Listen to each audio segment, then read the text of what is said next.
Greetings everyone and welcome to another Wilds of Eldraine draft. First pick offering me a rare, that's an okay one. It can be like a 2 mana 6/6 and so on, but at the beginning of the game it's not really gonna be anything much at all, so it's more like a late game card despite it costing 2. Curiosity can work in some decks, but it's unplayable in some other ones. I'm not sure if I want to commit to that.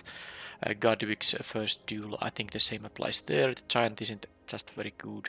Hearth Elemental is really good. It's very easy to get the 2 cards out of it, discarding either nothing or just some excess lands, and then getting a very cheap 4/5. It's the best uncommon, and I think it's better than the rare. There is also a Torch the Tower, which is the best common in here. Okay, so it's between the elemental or the removal. I do like the cheap removal in this format, which can have some very aggressive decks. So let's just take the towards the tower here. And someone took the rare. I like the Shrouded Shepherd quite a bit. Even if you don't get any good value out of the Cleave Shadows. That 2/2 that boosts a guy for a turn with +2/+2 is quite nice deal for just 2 mana. That said, I have a Cursed Courtier here. I have very good experiences of that card, and this definitely is better when you have access to the black mana, but I don't think you necessarily need to. This is a decent 2-drop in a white deck. You can just play it on turn 2, and then later on the pump is gonna be relevant. This is an okay removal spell, but I really like that this thing also has bargain, so this is already one way to get rid of the Cursed Roll token, and white-red can be quite good, so I think it's worth picking this potentially very strong card over this, how do I say, mediocre removal, not the best removal. Okay then. There is a Frolicking Familiar. It's a really good one. If you can cast both parts, and I think I could take it over something like a Hopeful Vigil, because of course I don't lock myself into any colors yet. There's also Hamlet Glutton, which is the only green card, but it's a really good one. Rats Out is fine as a black card, but I think the decision is between like the Familiar. I suppose you could play Knightly Valor, but I'm not sure I like 5-drops in a red-white deck really, unless they are amazing bombs. The same applies for the Dutiful Griffin, but if blue is gonna be open, I'll just take the Frolicking Familiar. I could just take the Hopeful Vigil and just kind of lock into red-white, but I don't want to do it in pick 3, and the Familiar is gonna be so nice if blue is open, and then I have some access to red mana too. Okay, Extraordinary Journey. Slow, but gets you some cards at least, maybe some tempo if you can bounce some very expensive things. Well, it's not exactly bounce, but works very similarly to a bounce spell. Usually you look to maybe use this at 6 mana to get rid of 2 creatures and then, get a card or 2. Of course, this also gives you cards when you play stuff from exile, which is not that hard. The Fiery Emancipation is not amazing. Oh, there's another Shrouded Shepherd. A really nice one. So am I supposed to take the Shepherd now? I'm gonna. This is good, decent, but it's quite clumsy. I take the nice 2-drop here. I could still be white here. That's the thing. Oh, and there's a Candy Grabble. That's a late Candy Grabble. This is totally first pickable card. Now I have this thing which does have the Black Adventure. You could just maybe splash this thing. I know there's also Cut In, also quite nice with the Courtier. You can, replace the token, like curve out with turn 3 Courtier and then have this on turn 4 and replace the token, making this a big lifelinker. But this is just a better card than the Cut In. And this might be a signal, I don't know. The Picnic Runner is decent in red-green. The Edgewall in always a decent one. I think I'll take the Grapple though. I could be black and white also. Well, I'm happy I took the Candy Grapple because I see now pick 6 taken by Nightmares. It's a 4-mana removal, but it's an instant. It exiles anything, and sometimes you get the Scry 2 as well. Definitely that is gonna be the pick, especially after taking the Candy Grabble. It seems black is gonna be open enough to play that color. I don't know about my second color yet. There is a pick lock prankster that can work nicely here in a black blue deck. I have the familiar, maybe I can splash the red somehow with stuff like Crystal Grotto, for instance. Because I could take the Protective Parents, but I don't think that's such a good card. I like this a lot more, and I can be black blue fairies, maybe. And yeah, this Knight of Switch's Revenge isn't that great. If I would take a green card, I would take the Scavenger, but I have no green picked. I don't think that makes too much sense. Scream Puff is a fine 5-drop. Definitely has some nice board presence and can threaten to, give you those tokens for life gain and stuff like that. I think I don't like the Diminisher Witch that much. You have to bargain to get the full value. I'm not sure if that's gonna be easy to do with the deck I'm having now. Okay, so definitely blue and black. I mean the stopgap is good, so I'm gonna take that over the assassin here. Yeah, let's take the stopgap. I like it. Oh, there's another Shrouded Shepherd. That's almost like a reason to just force black and white with double Shrouded Shepherd, Candy Grapple the Courtier. Alright, I'm actually going to do that unless I open something great from some other colors. I really want to be black and white with double Shepherd now. Okay. Living Elect. No, that's not black or white. I guess I could take the guide. I don't like the Ginger Brute that much here. Maybe in a very aggressive black red or a white red deck. I like this option more. And fine, I'll take the rare here. Don't care about the other two cards in there. Okay. And I'm about to get the last pack, which is a Rat Out, totally playable card. Nice last pick there. Leyline of Sanctity, totally unplayable. Not even from a sideboard. It's just low impact. Too much low impact. Alright, so now, not a great pack for black and white, but it's not really that strong pack for most colors. I guess there's the Hamlet Glutton and the Galefang, which are decent green cards, and there's a stopgap for blue, I suppose. The Otter actually in blue-green, or well, I guess blue-green. You can splash in this format quite easily, so these off-color adventures are not also always, strictly those two colors. But what I was actually picking here is a very weak pick one from pack 2, but this does give me the Royal Roll token, which is going to be useful to, with the courtier here. So I can, anything that has a bargain or gives roll tokens to your things are gonna be great with the courtier. Now I have only one of these, so I'm not gonna want to go too deep with trying to synergize this with this thing, but it's definitely worth considering picking some of the means to get rid of the cursed roll token here.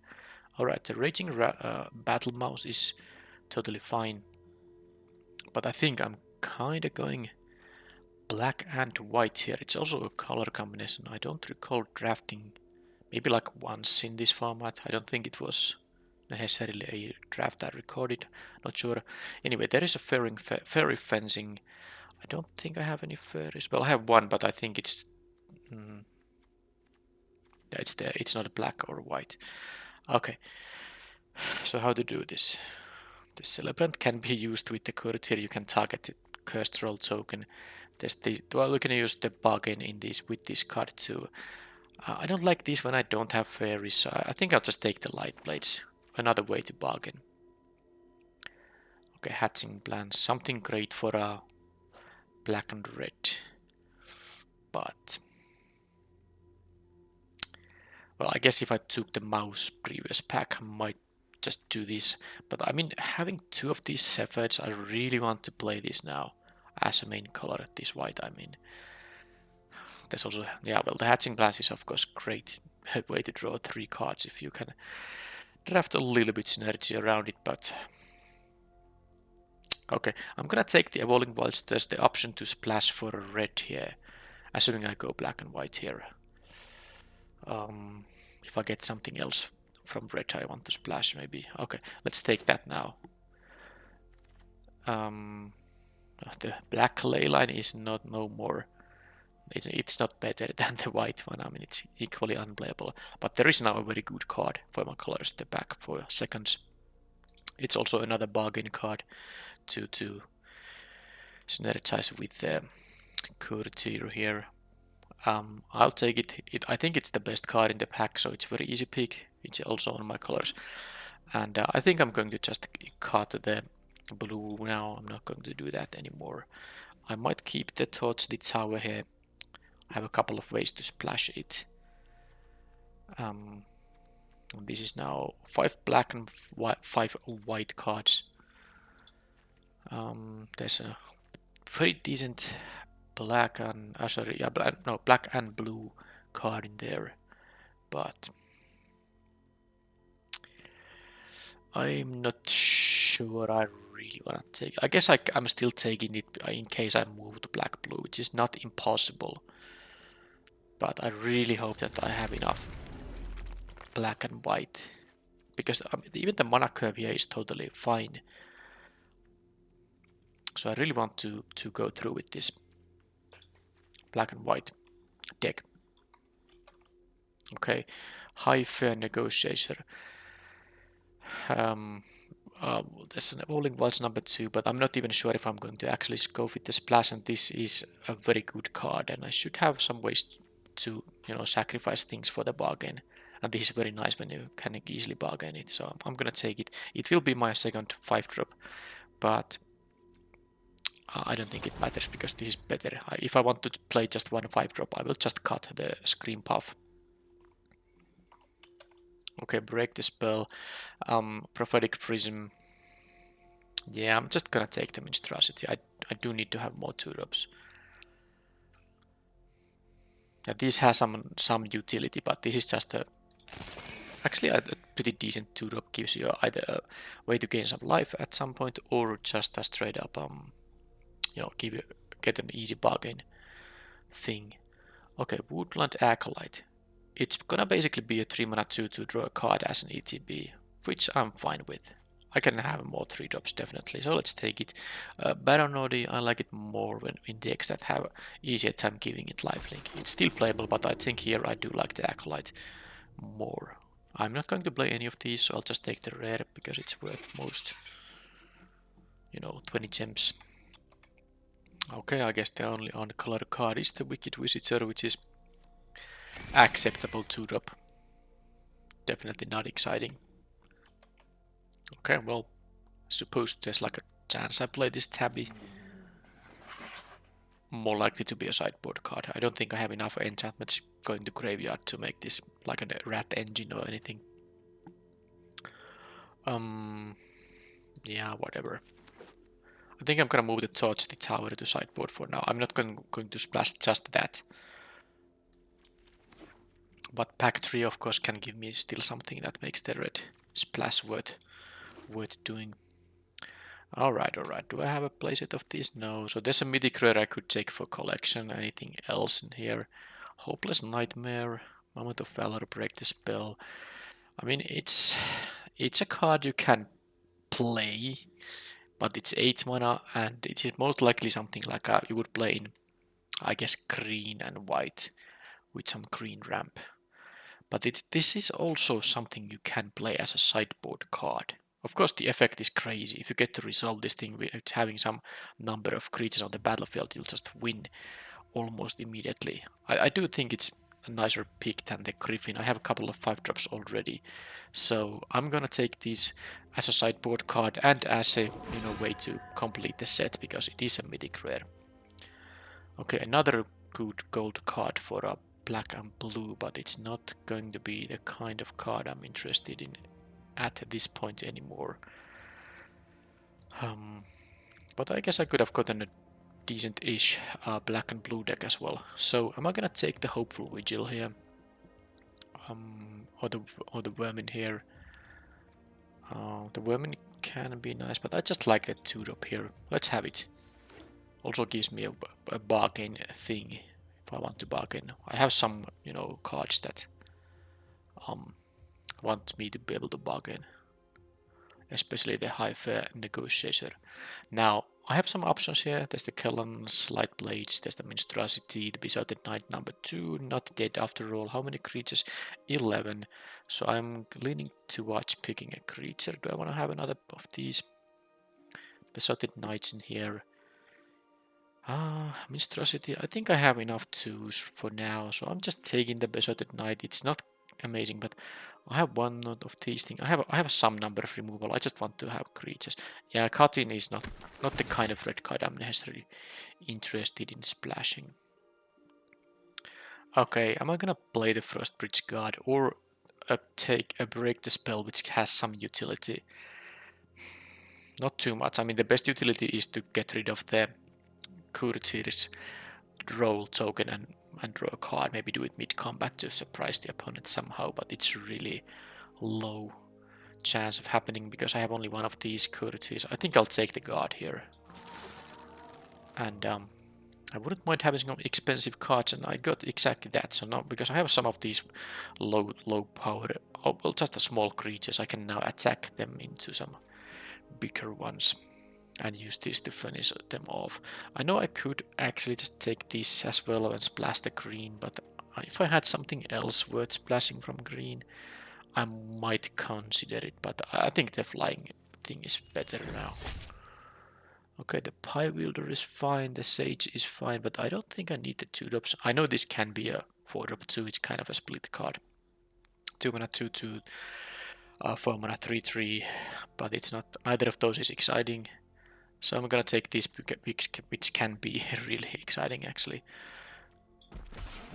It's not too hard to get the double strike a couple of times. Oh, I got a pretty late Feed the Cauldron here.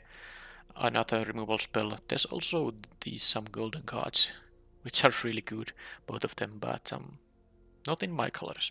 Let's take the Feed the Cauldron though, that is a nice one.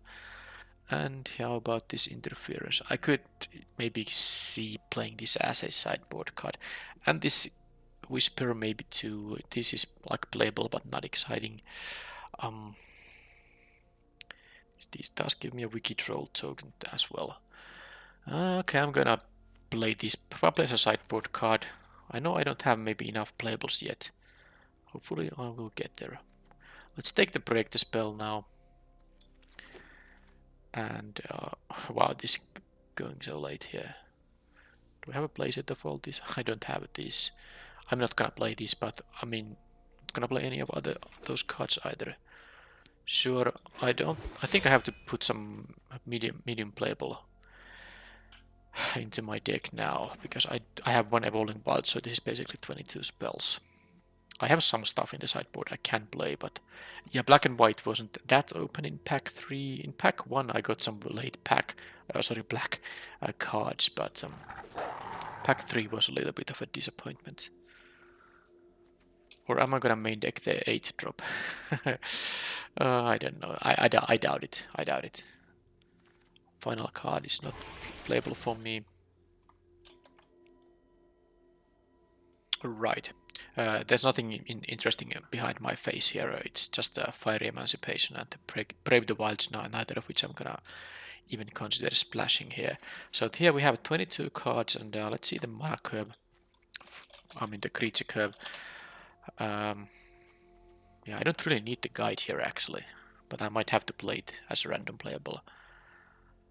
Do I have anything off color? No, I don't think so. Oh, actually the Mentor Wilds, so that gives this a little bit of utility.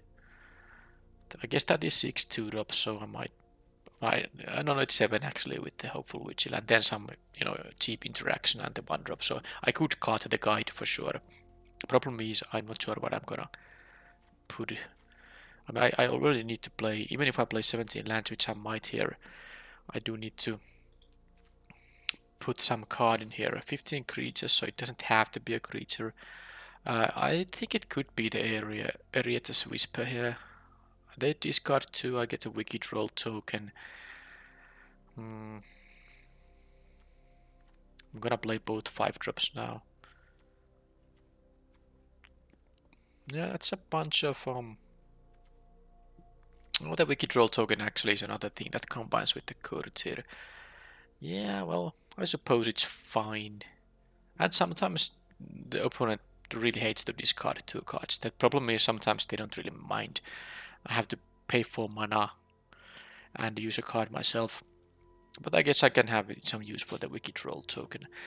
The Tabby is maybe going to get a few triggers. I don't know how good the black rats in this deck are though. They can't block and... well, I guess I can pump them with this Severed or something like that. Okay, so this will be a sideboard card when I can anticipate a long drawn out game, because it will take some time to get to 8 mana and I don't really have many ways to make it easy, because I guess the Acolyte cantrips can hit me, give me a land drop, but there's pretty much not much else or anything. I guess there's like a scry, but I really hate to scry, you know, lands number 7 and 8 on top of your deck. You really want to scry them to bottom, but I suppose if you had this in your hand, that's what you would be maybe doing.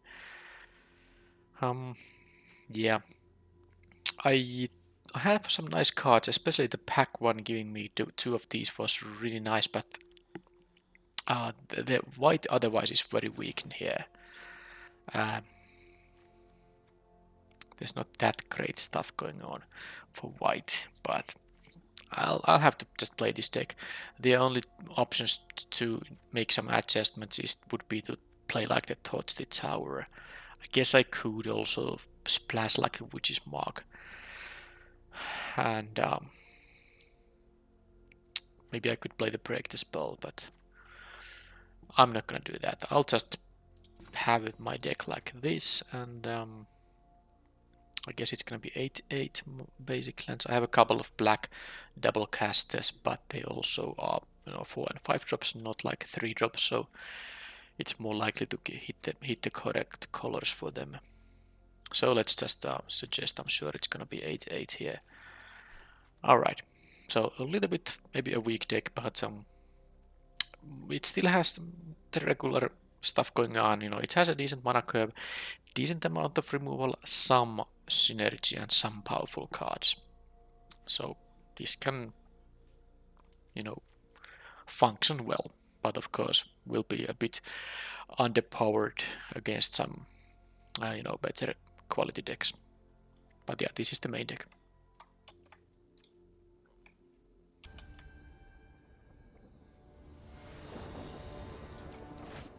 Okay, starting with a mulligan. One-landers are really not what you want to keep when you have 7 cards. You have to risk sometimes when you are at 6, and definitely about 5, but not at 7. Okay, this is fine. I just need to make a decision about what card to not keep. I suppose with 2 lands the Scream Puff is not exactly what I want to have here, so let's just do this. I at least have all castables in here now.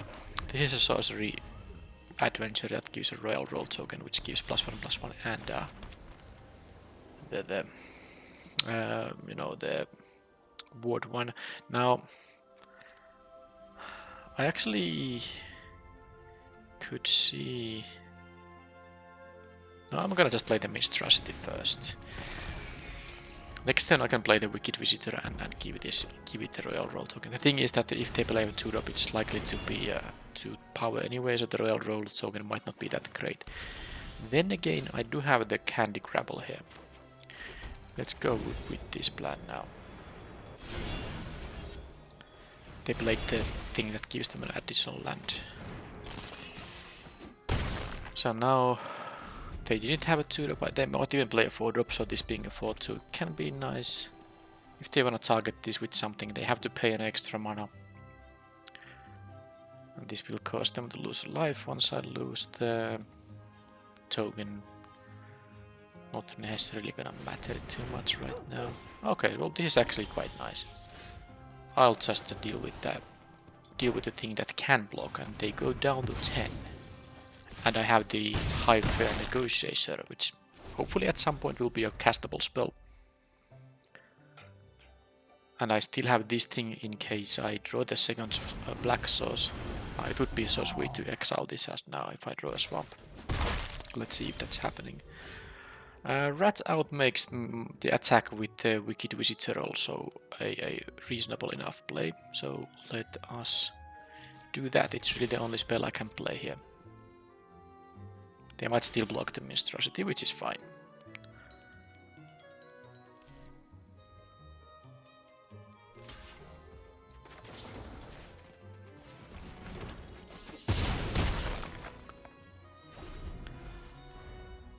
Okay, I need to... Well, I mean, they play green, so there's plenty of cards that give them food tokens, so I can't really think that I only need to deal 3 and then they will, you know, lose to this thing if I get to ever cast it, but I don't see any food yet. Okay, they have flicked the coin, but they need a blocker for the Monstrosity. Or another removal spell, which they could have. They have 2 mana, so if they have the 1 mana removal spell, they can play for the ward cost. Does seem to be the case. Do they want to scry? Yeah, they actually paid the... No, they can't scry because they had to pay 2 mana for it total because of the ward. Okay, land now, so I can... That's good. I can play my 3/3 now. If they actually... Well, I don't have anything to bargain yet, but if they like play the 5-drop, I can just exile it. Then they go the 3. Okay, that's one of the foods. Well, okay, this could be in any deck, not just a green deck, but it will take almost the entire turn. They can crack this. Okay, that's actually not even problematic, because this can't block really. So, I mean, wow, this thing can't block. So this is actually great for me. They can either go down to 3 or you know, make the jump block there, which I don't mind. Now, I'm not playing the Negotiator yet. I actually will play the Taken by Nightmares. I'm just hoping to find some way to bargain at some point. I have, I think, quite a few cards in my deck. I know this is a 3/5 flyer, but they could just remove it somehow. And then I would lose the utility. And I have a very nice... I mean, they are going to have to play a creature if they don't have removal on this thing. Okay, that's totally fine. I know I could respond by this, but I'm absolutely not doing that. I will just want to... I mean, I would have been able to decline the draw for them. But as long as they don't have, you know, removal from the knight, I'm good. Okay, so I don't mind if they jump block. This is just a 2/2, so they are gonna either take the damage or jump block. Alright, well, if I use this on my turn, they are going to... Now, remember, they do have the Candy Trail here, so they can gain 3 life. But I'm going to do it like this anyway, because this now makes them go to 3, and they... I mean, yeah, this allows me to have the bargain. And yes, you have to cast this on your own turn to get the food token. So now this was actually... Well, now it doesn't matter anymore because they are still going to lose to my removal. Which I think the removal is the card I want to... I mean, this is a best of 3 match, so I have to show one of these cards. And I think I'd want them to rather know about that removal spell than this drain 3. They might side something like that kills a flyer if they see that now, and I don't want them to do that. Okay, red-green, I'm not convinced that the game is gonna go long enough to actually make this 8 mana spell useful. This is mostly going to be sideboarded against decks that have like a, you know, 10 creatures and mostly removal. When I know I can hit 8 mana. That's not the matchup here. So I'm going to just, I think I'm just going to keep the same deck. Now the thing is, yeah, I didn't really see an enchantment there, because you can sideboard this Also, if you see some nasty enchantment you want to kill, but I didn't. So fine. Let's go. I guess it's also no. It's only destroy target enchantment. I'm gonna use the same deck.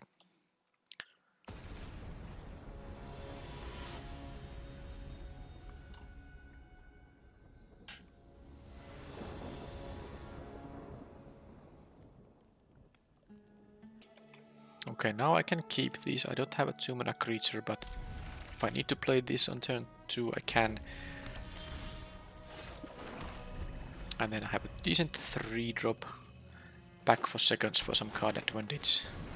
3 bowls of porridge, so that thing actually can deal 2 damage to one of my creatures. Well, I don't have... I'm not gonna play these yet, at least not yet. No, I don't like killing that thing, because they can get it back at some point. I'd rather just play my first strike blocker. It's not like they can attack into it, because this has first strike even on their turn. And if they remove it, well then I take 3, I can live with that. Wow, they actually forgot this thing has first strike, so not great for them. Okay, I think it's going to be... This requires mana value 3 or less. I'm not really excited about playing the assassin here now. I guess I can, because I can attack with it has first strike, so I can do it actually. Just play land. Oh, then I'd have to play the land before combat. I would like to crack the Evolving Wilds too, because I was thinking about just, you know, playing the Candy Grabble, kill the pack here. And then play the Evolving Wilds, thin my deck. But if I wanna go, you know, try to, if they block this thing, after first strike I would have to use this, which means I need to have an untapped land for that. Suppose it's fine though. Thinning is not really that relevant, and they might just take the damage here, and I mean, I don't mind. Now, might be safer just to deal with this thing. It's not like I'm going to necessarily kill anything bigger with this. I'll just do this.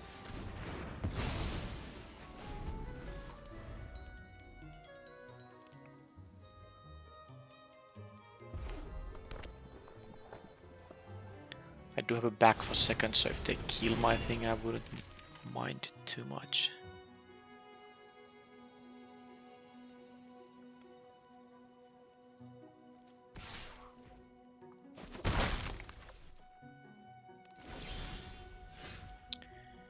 Okay, let's just do this thing. I can't give it double strike now.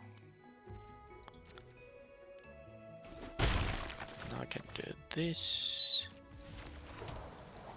And I could EOT this assassin. I will get it back with back for seconds at some point, but let's of course see what they're gonna play. I assume they are gonna play that thing, right? So I'm not going to worry about... I'm not gonna play the assassin now because I have a good... I can try the same trick now. Let's get a swamp. I have only black cards in my hand. It's better to have more swamps than plains. Okay, taken by nightmares. Sure.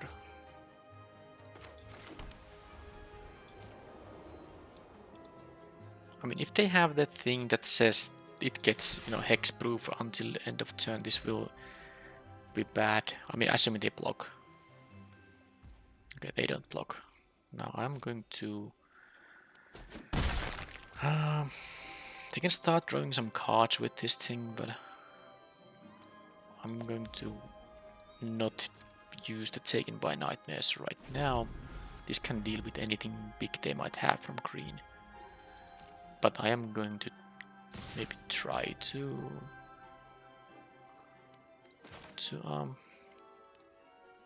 kill it. I mean, they can just use the 3 bowls of porridge here before blocks, but I mean, it's going to deal 2 damage to something at some point anyway. They have a flicker card, even better actually for them. But oh well.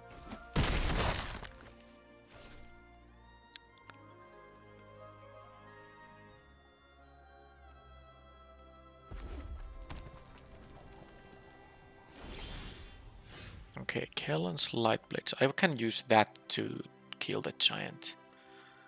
I don't have more than one creature in my graveyard, so I'm not gonna use the back for seconds in here. But I am gonna use the Light Blades. 3 damage will be enough to deal with this, and if they respond with a pump spell, I guess I can just respond with the Taken by Nightmares. They didn't crack any of their lands for cards, because that's what they can do with a giant. That's for sure. They have 2 of those guys. They haven't gotten this one back yet. Okay.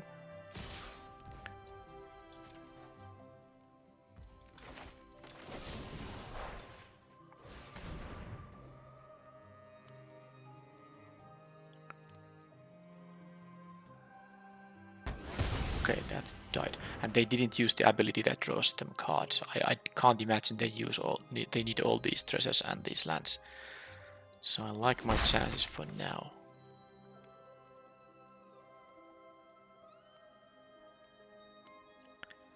If they have a big creature, I will exile it. I'm not using the Feed the Cauldron now. I'm gonna use it on my turn if I want to use it at all. But I guess I have to. It's a shame that when they play one enchantment, they can get both Vanguards back. But it's not like my draws are really gonna help me, because they can deal 4 to me now. Yeah, I could exile this, but it's really not so good. It's better to use this now that there is a target for this thing.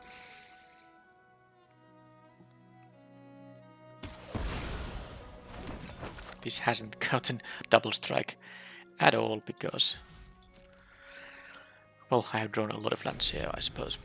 Well, not, well, I guess it's 8 and 8, something like that. Okay, there's the thing I am going to exile.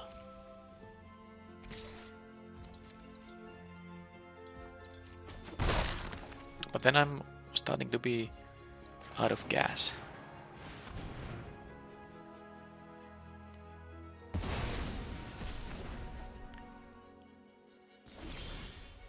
Alright, that's totally reasonable, but I can do this and then pump this. I'm not still going to get rid of the... I mean, I don't get a double strike here.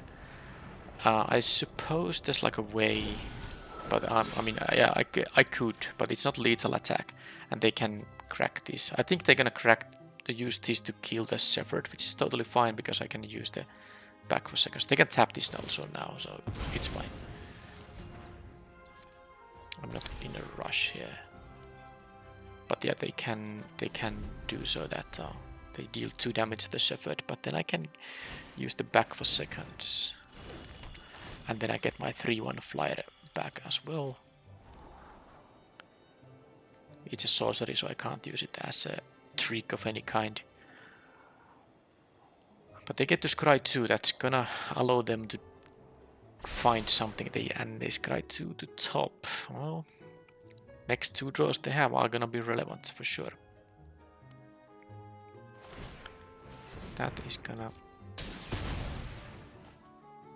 die, and now they will have only the food option left. Okay. They can crack that to gain 3 and draw a card.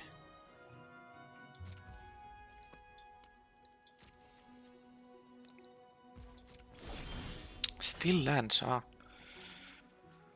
Well,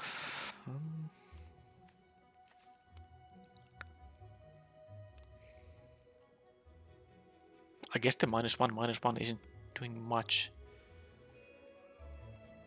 It's not even damage, so I can't really, combine it with this ability. I suppose they are going to just because this turn I can, get double strike. But the problem is, it feels like they will just jump block. So I guess I'm going to attack for 2 for now. Maybe do some tricks next turn, because I know they're drawing something they wanted to draw. Because now I could back for seconds, make this into a effectively 4-power double striker. And have the flyer up too, but I think I want to use the flyer to kill something. They don't have to know that I have the back for seconds in here.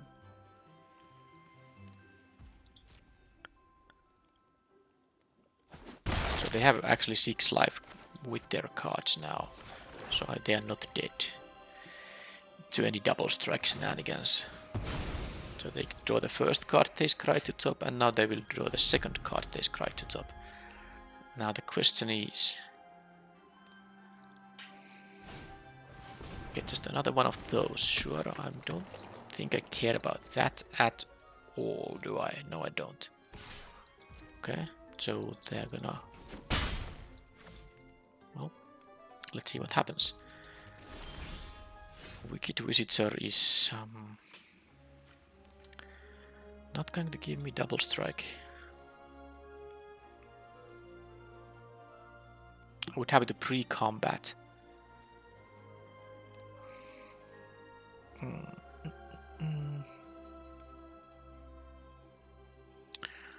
guess I'm going to...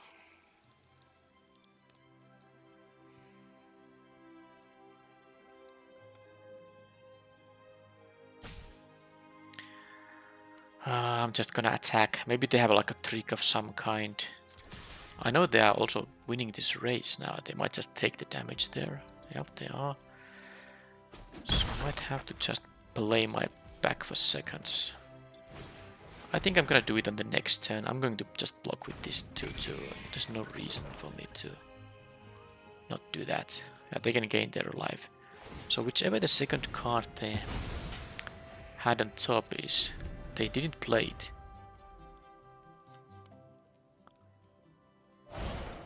Which is mark. Okay, okay. They can discard a card, land, draw 2 fresh cards. This has no wicked token.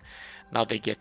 I mean, they have to pay some mana for them. So first to get them to hand and then to play them. So they didn't even pick the second one because they wanted to have mana for that thing. And now they have like a removal spell, do they? Yeah, they do. I think it might be... I mean, I'm gonna take 5 here. So... do I need to... I'm gonna gain the life here. I don't need to bargain this thing. Maybe I draw something else I need to bargain with right now, but... okay, Woodland Acolyte is gonna be good because I can... I mean, I can always use this -1/-1 to deal with the Vanguard, but I need the back for seconds for that. I don't have the green mana actually. So if I do that... that's fine, right? Isn't it? I get these things back. Then I can use this thing to... but this is still not going to... I actually don't have enough mana to give double strike to my guy. Regardless, I'm doing this.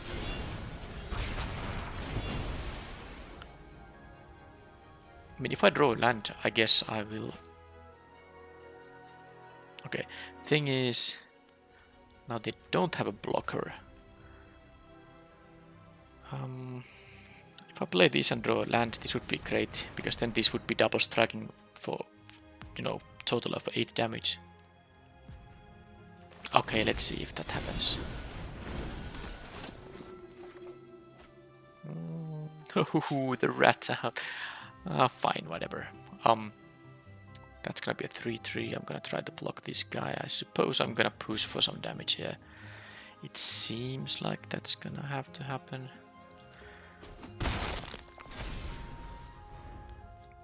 Yeah, that wasn't the greatest in the end. Another witch is back, and now they can... Oh man. So they get to use their red tooth vanguards now. I guess the rat out is gonna be quite decent here. But I'm gonna go down to... I have to probably jump block now, because I'm gonna go to 1 and then these wicked tokens will be horrible. But the problem is I don't think I can win here. Can I win if I... Sorry.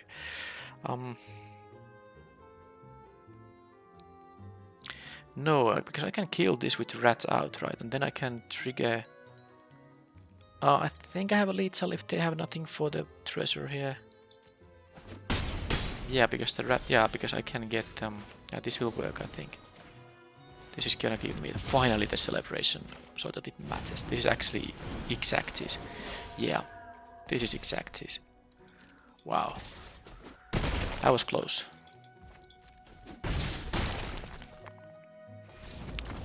Rat out to the rescue. Okay.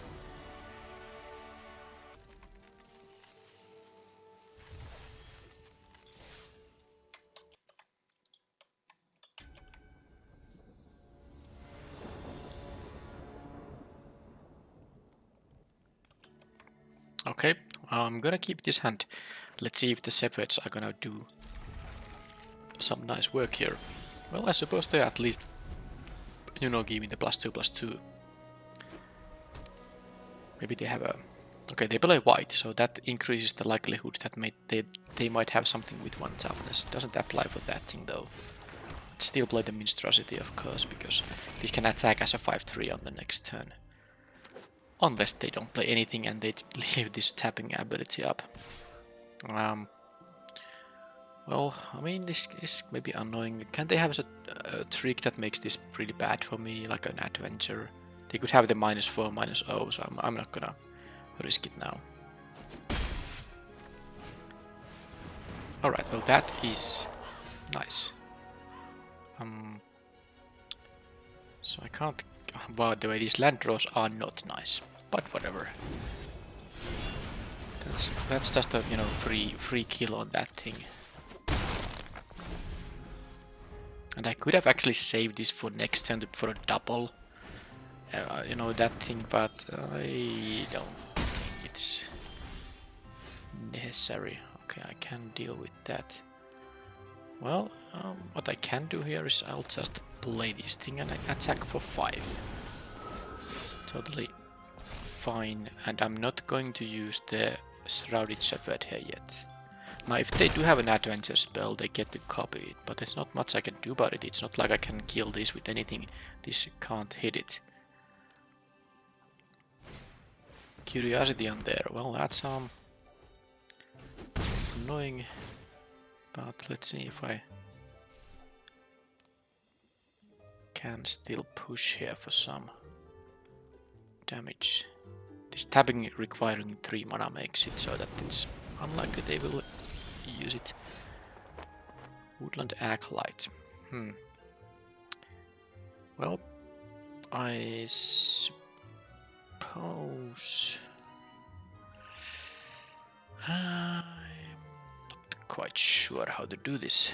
There's a chance that this prankster blocks the shepherd, and then I can, you know, kill it for free. But it's also possible they will just block with the guard on the shepherd and the prankster blocks the monstrosity. I know I can pre-combat this thing, but then they didn't have the full information about the situation. Yeah, I think I'm just gonna hope. I don't actually mind any blocks they're gonna make here, so let's just start do this. They can really just block the monstrosity with the... No, they did it exactly the way I didn't want them to make, but oh well. So now I need to draw a removal for that thing, which means I'm gonna play this. There's no green mana for me. So let's get the card here. And oh, the rat out. Well, it can be good next turn maybe. Because in combination with the shepherd, it's gonna be -2/-2, which hits a lot more creatures. But now the problem is if they can have many attacks with the curiosity, they are gonna overwhelm me with their cards. especially when I again have drawn a few lands here. Okay, they just play the 3-4, which is also something I can't hit with the Cauldron. Can't say I'm a fan of that. So back for seconds. Alright, alright. I can get those things back if I want to.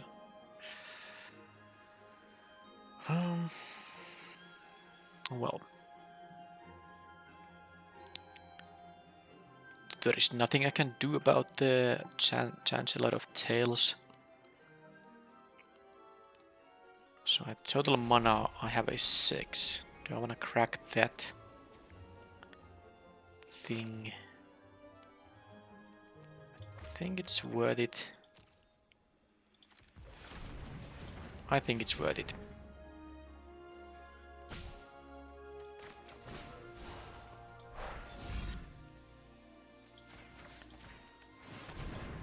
So I get the pump effect. So these will go to battlefield. Yeah, the Shepherd goes to battlefield, pumping this guy so it can attack. And then I will play the Monstrosity. And I will have mana up for the Rats Out. That's the point. If I need it. No, I don't think they were gonna attack with a 3-4. After all, they will lose the damage. They will win the long game with the card draws they have. I think that's like 3 Curiosity cards, isn't it? I'm pretty sure. So they can bounce Monstrosity, which is now. I could rat out it actually. I just don't think it's gonna be worth it. But because the reason to do that is just then they can't, cast the, this damage where it's the card. This is an adventure card, so it would whiff and they wouldn't get the 6-5. It's a 6 mana 6-5, but I suppose it's fine if they are gonna play that at some point. They didn't copy it. I guess I kind of forgot they could have copied. They chose not to do that. Oh, I mean, yeah. Why would they bounce these things that have ETBs? Yeah, no reason to really do that. Okay then. Don't think it's worth ratting out here, so let's just let them have the block bounce there. And now they will have the 6 mana 6-5. No, that they can do. Yeah, it's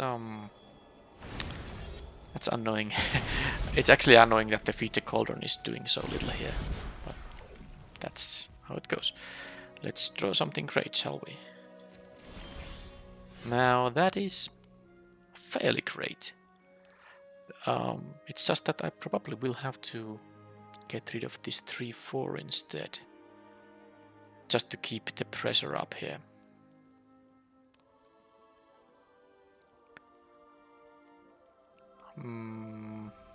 They would go to 6. Then on the next turn, if they play the 6-5, likely though. I do think though it is the way to go here now. I do think so. I can't keep up mana for the...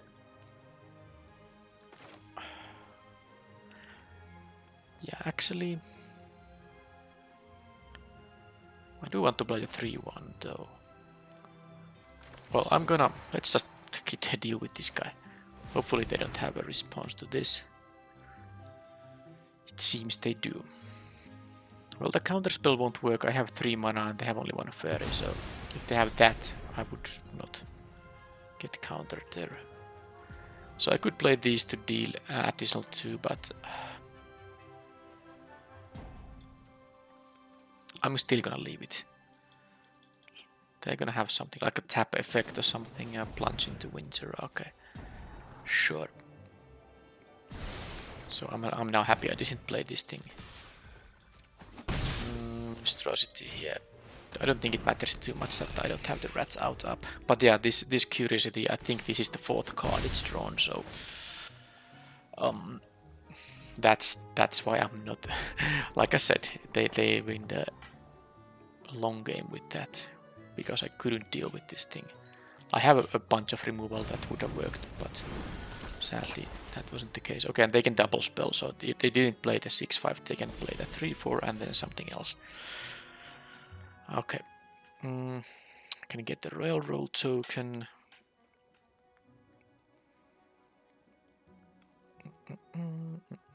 I just don't like that they are, you know, they are not tapped out. I think I just have to do something like this and assume that this is not gonna work. They might even kill the Instability in response and I wouldn't have the knight even available in that case. Yeah, okay. I think I'm now not going to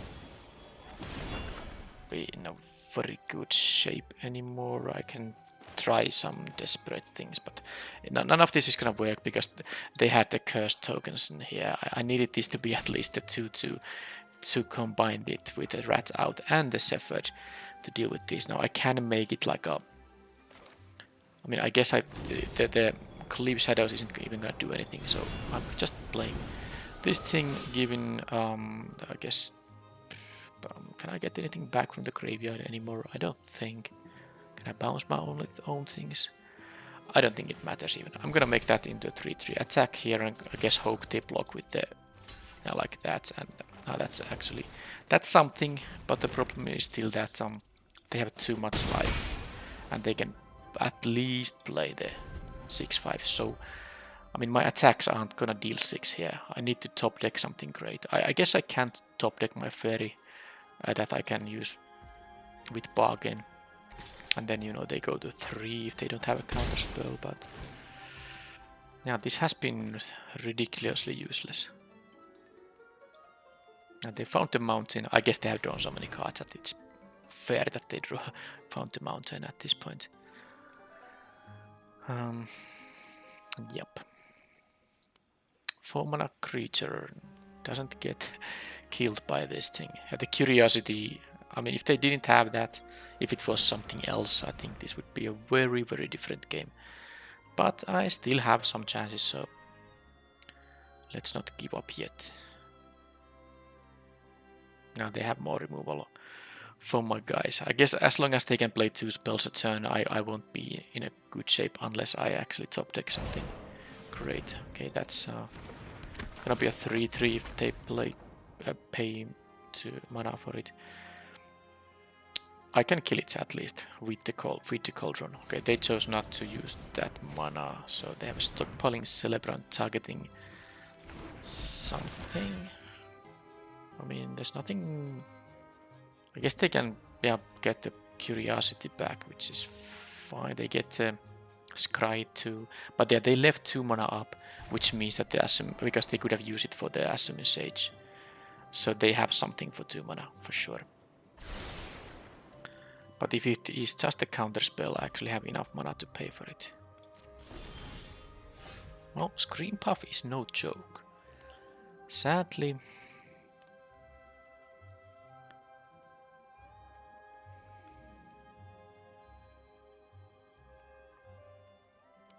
I think I just have to... I can't play the Scream Puff, but I suppose I can get... I mean, I can, but I think they have the counter spell and they have a fairy, so I would have to pay 3, and as you can see, I only have 2.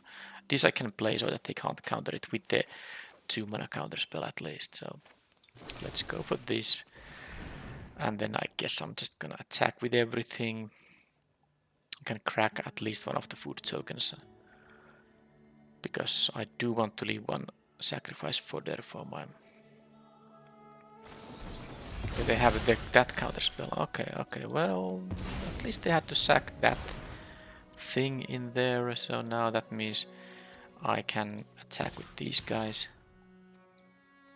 They will probably do some trades, but yeah, I don't...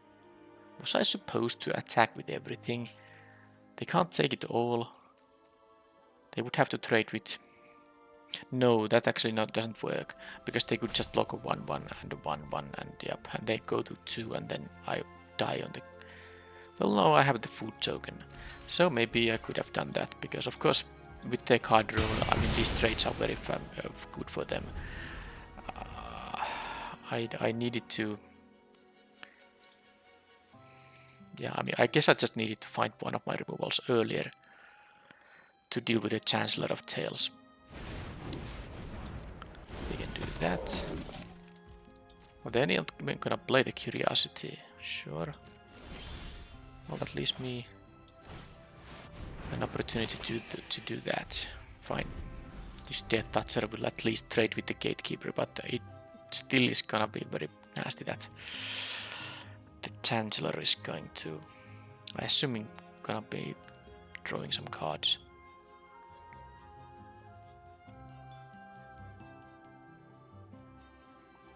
They still have 3 more cards I don't know about. I'm at 20 minutes, so I should also keep... Oh, they have the extraordinary journey. Or extraordinary journey I saw in the... I saw in the... I wonder why they didn't go for the wheel. Well, it's not exactly a win. I mean, they could have bounced this and left a token. I can go to 9, so I would have gone to 1 if they go for the attack. So this is just gonna... I mean, I guess I'm gonna just jump here. It's not gonna do much here, but... Now, when I play this from exile, they draw a card. Well, I got a way to deal with that stuff. I just gonna have to do this. I mean, this is going to be so low chance of me succeeding, because I think I have to kill the Curiosity thing, but then again... Okay, they have a Bitter Chill there. I think it's game over. I mean, I could have made them... allowed them to attack and try to kill this thing with the Light Blade, sacking this for the bargain. But, I mean, I'm just top decking here and they have still these cards. It's not gonna work. So break the spell, kills the Curiosity. Maybe something else too. I mean, it does always kill roll tokens. And it does say if a permanent you controlled or a token was destroyed, this way draw a card. So this actually draws your card even if you destroy a roll token controlled by the opponent. Now they have a counter spell, at least one, so I'm not gonna play the Cavalry here. I'm thinking about the break the spell. It's also going to deal with, well, I guess with these things, so that it denies some card draws, but it also will deal with the, well, with the Bitter Chill here. Not convinced it's the greatest thing, but maybe it's better than something like a Warehouse Tabby, so let's do that. That's the deck. At least the break the spell deals with the curse tokens. I saw them having.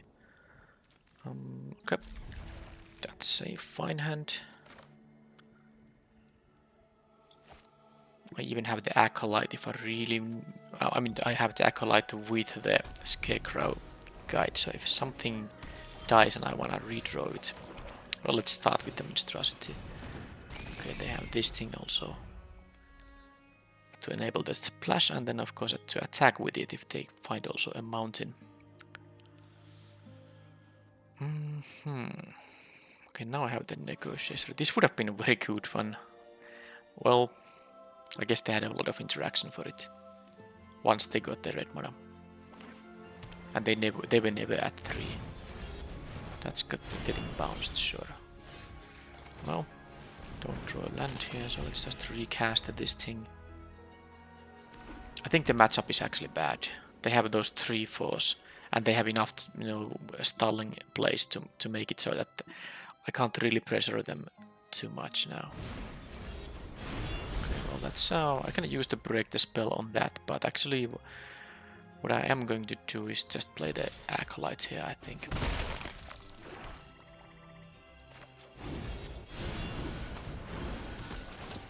But yeah, this 3/4 is actually an actual problem here.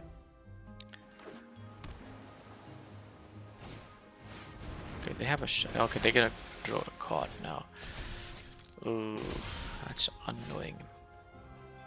They are never blocking here. I really hope they are, but I guess I'm gonna attack for 1 and then break the spell. Oh no. I need to draw the cards here, actually.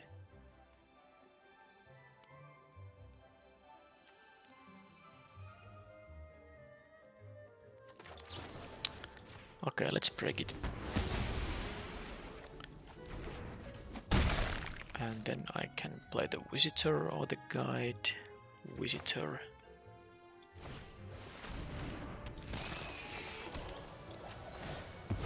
Let's get the planes here. Okay. So if they have more tapping effects, they keep drawing cards. I don't like that.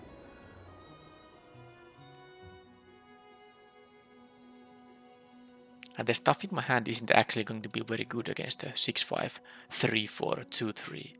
I have no flight other than the negotiator, so. And they, I mean, again, they have a card drawing engine. Previous game they had a curiosity, now they have a Sharai. And they, that is disgusting. I suppose I'm just going to attack with everything. And maybe they just have like a tap effect. This only draws one card a turn, so even if they have more tap effects, at least they won't be drawing more than that card.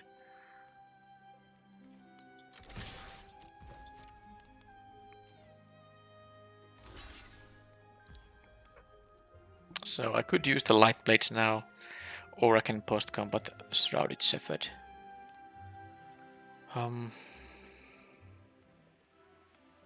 Problem is if they have the counter spell, it's gonna be really bad. So I'm going to play around the counter spell. Now I can, if they counter this, I can still deal with this thing with the Shrouded Shepherd. But if they were tapped out, I would not have done that. I would have lost my 2-drop in there. Okay, I guess I don't mind if this gets countered. So I mean, they could still have the. Okay, they had a quick study. They could have still have the 2-mana counter spell that taxes. Okay. I guess the guard can actually tap some stuff, but I wouldn't maybe use the 3 mana for it. By the way, this I can, but with bargain, it's something to remember that you can sacrifice any artifact, including the Scarecrow guide actually. And it might be even a better idea to do that. Because I don't think that 2-1 is gonna do too much, but then again, Minstrosity is gonna die at some point.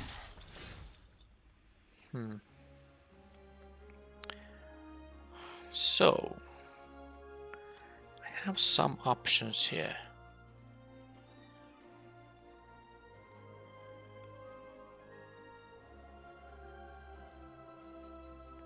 I can make them go to fairly low life total because I can make this into a 5-3 and they wouldn't block it, and if they are blocking it, that's great. Then I can still attack with everything. They block the Wicked Visitor most likely, and they take 9 damage. It's not enough to kill them, but then post-combat I can still play the guard. So I'm gonna do that. There's no point using the -1/-1, it's not going to do anything. So this thing. I mean, I can give it to something else here, but it's plus. I mean, this already had. Sorry, that's not gonna work because I already used that card that has the adventure. But yeah, this makes sense. I'm sacking one of these guys. Interesting that they leave the visitor up because the visitor can cause them life loss. Well, I'm happy about that. And who cares about the acolyte anymore? I don't. Okay, so this can tap stuff, and this can cause them to lose 3 life by sacking the guide, or if the Minstrosity dies, the food token. That's a 3-4. Now let's see if they are going to tap out for something or not. I have 16 minutes, so I don't think it's too dangerous. So this is not gonna do much because I don't have. I mean, I don't have fewer lands than they. Alright, so if I attack with everything, they can block. I mean, if they block the guide and they don't block the Minstrosity, I suppose I can just tap down with the. No, I don't have mana to both tap down and play the Negotiator.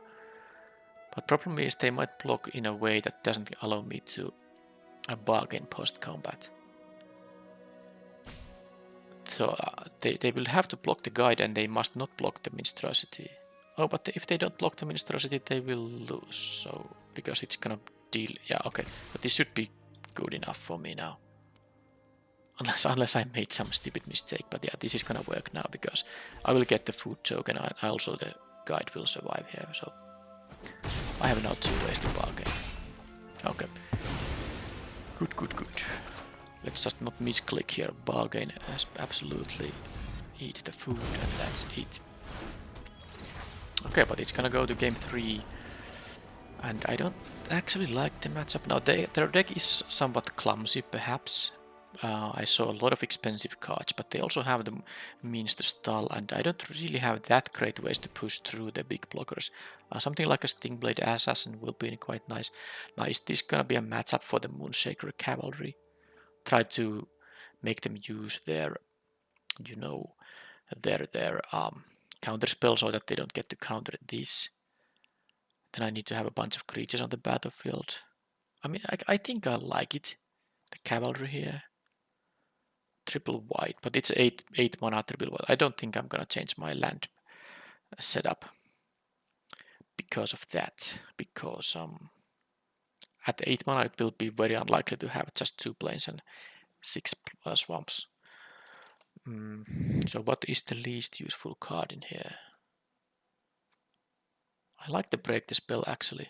Oh, I haven't drawn the Cursed Courtier in any of the games. I kind of forgot it exists.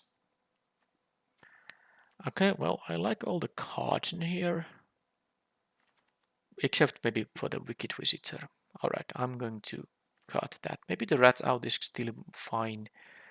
And this I can use to scry into something and for bargain purposes. The Wicked Visitor is the worst. I like the Monstrosity more than that.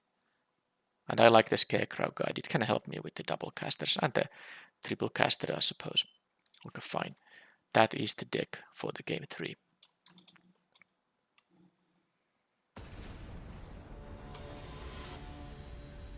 Because based on what I saw, they don't have like a fast clock. They will be on the play though. So I have a couple of removal spells, but I do like the Assassin and the Screen Path in this matchup. So normally this would be a mulligan, but in this matchup I think I have the time to draw the stuff I need. I need to get slightly lucky, of course, but I do also think the matchup is not that great, so I will need to get lucky, and this can get me there. They could have a Spreading Seas. I haven't seen. This is a mistake in this format. You should, against blue opponents, you shouldn't crack the Walling Whites like that. They could have really punished me with the Spreading Seas. Then again, I actually got another plane, so not so much.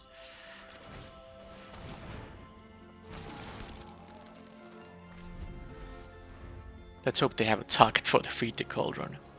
I mean, I saw some, so okay, that's totally fine. Target for that. Just deal with it. Okay. Next turn, if they place something I can attack into and use the Assassin, maybe I can get my dead creatures back with the back for seconds. Okay, they are missing a land drop. I'm most likely just gonna EOT the Assassin. I don't want to main phase it because they might have sorcery speed effects, like the thing that makes it cursed. Now, I know now they can counter it, but if they counter a spell on my turn, oh, well, that's a good reason to not play the Assassin here. Wow. That would have been a free kill for them. Okay, I don't mind the block again. I do have a back for seconds here. And I'm not going to kill it with the Candy Grapple because I can just play my 4-5 here. Which they can curse easily. But it will still be a 1-1 Death Toucher. And I can still get it back with the back for seconds. Yeah, now it's cursed. So they're gonna race, are they? Wow. I'm still getting food tokens too. Also, if I draw my 8-drop, I almost have the mana for it. Because this curse token does not remove abilities. Okay, well, no reason to Candy Grapple anything right now. I can -5 with these foods I have.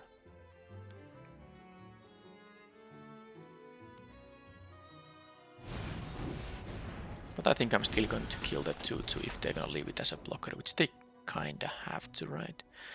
Although I can just get it back. No, I like this more, because I actually prefer them to kill the Screen Puff. So I will not cast it back for seconds until that has happened. Well, I guess I have the mana for my 8 drop now. Okay, that's nice, I believe. Now I can... the tapper is good enough. I'm gonna have the Screen Buff and the tapper here. I don't have mana to cast the Screen Puff, so there's actually no reason for me to bargain. Because if I could bargain the 2/2 on the battlefield and then cast the Screen Puff, and this can only, you know, put 4 mana or cheaper cards on the battlefield, so there's no point to bargain it. The Screen Puff will be in my hand regardless.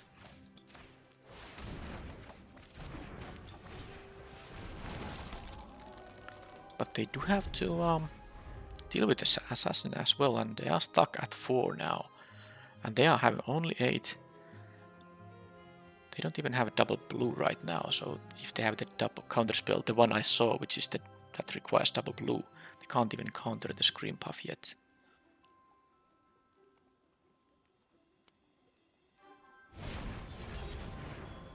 Okay, they won't even bounce the flyer for some reason. I guess they have a removal spell for it. Okay, so I guess their hand was like all expensive stuff. Wow.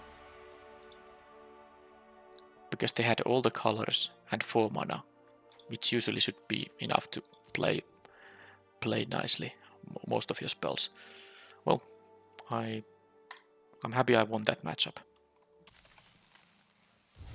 So yeah, I still haven't seen this this thing. It's in my deck, right? It is here.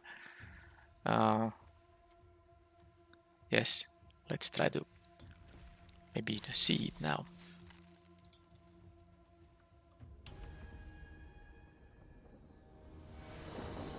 Final match, again a 1-lander, which would be actually fine if any of these was a 2. I mean, any of these 6 cards was a land.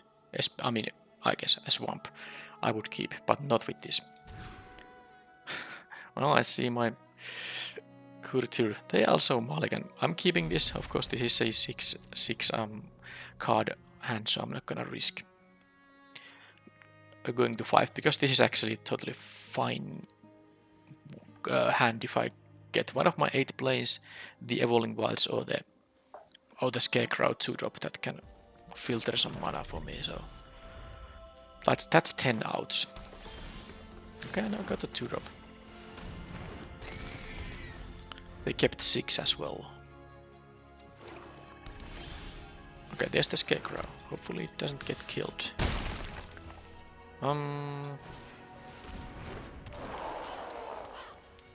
Could have used the Knight there, but I didn't. No, actually, why would I do that? It's possible I don't draw the 5th land anytime soon, because I don't even have even 4, so I'd rather maybe have the Knight to enhance the Courtier here. Well, they're gonna get the 1/1 now, so that's actually gonna change my plans. Well, especially now. How to do it? How to actually do it? Because now I need only 1 land to actually play the Negotiator, eating this Cursed Roll token. I can use this once a turn. So let's do this. This has a Royal Roll token, so it can attack for 4. I'm not gonna attack with the guide. And then I will play the Courtier thing. Next turn, if I don't draw land, I can play the Knight. If I do draw land, I can play the Negotiator and sack this Cursed Roll token. Now it's of course possible they play something that against which the 3/3 is too small. But I mean, then I will maybe still have the flyer doing some things here. And it would also have to have more than 4 toughness to not trade with the Monstrosity. Okay, that's a 2/2, so I guess they're gonna now trade with the Monstrosity. But now I can attack with the Guide too. The Guide too. So they're not gonna attack with the Witch. Well, that is scary, because that means they have something, but I mean, I just have to do this. mean, I'm gonna make them use their tricks. I'm gonna attack with everything. I mean, what else am I gonna do? Not attack with anyone. That sounds crazy. Let them use their trick.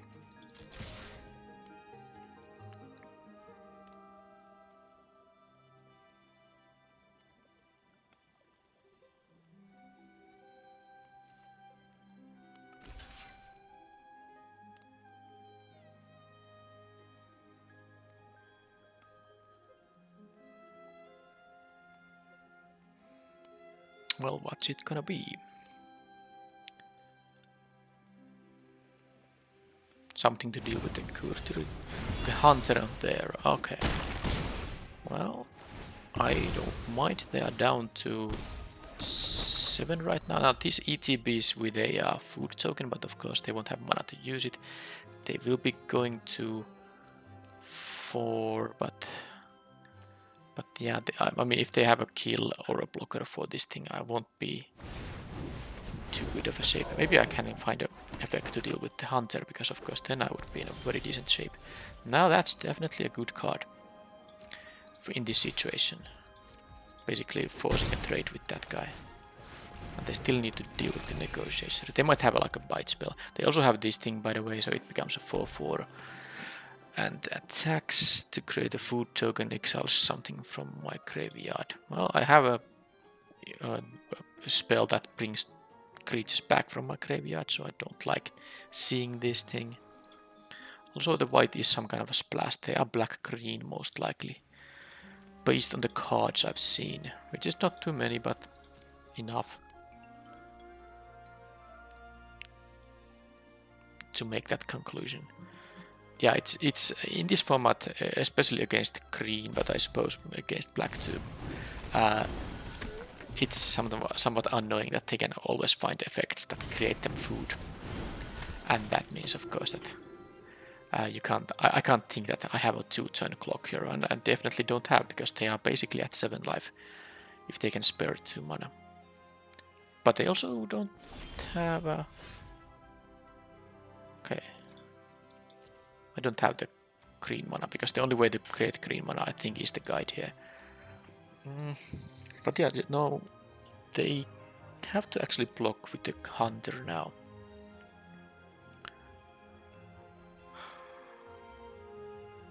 Am I gonna want to draw a card rather than play a 3/3 on this turn? Because if I draw a card, it might be something relevant that costs 2 mana. I have a bunch of relevant things here. I think it's more valuable than a 3/3, so let's do this first.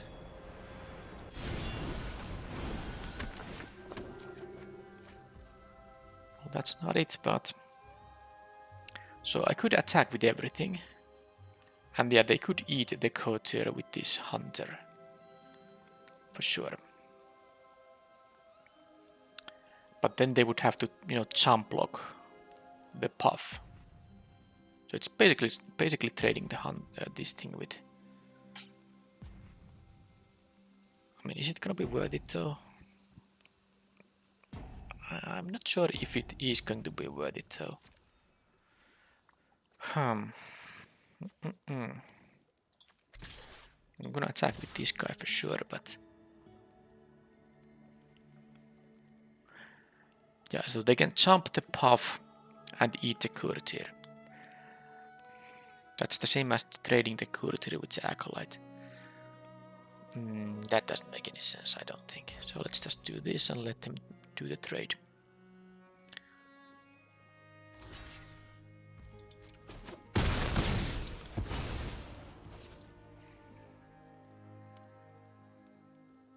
So if I draw a land on the next turn, am I gonna regret not playing this land? No, not really, because I will still have access to 6 mana, play this and sack a food if I need to, so I don't need to show them that I have nothing here right now. So they can crack the food to go to 4, so this is not lethal yet. But of course, if they don't have a removal for it, I'm gonna be in a very good shape still. That is not it's gonna give them a gingerbread hunter, which is gonna do things, but I mean, that's not an answer to this negotiation.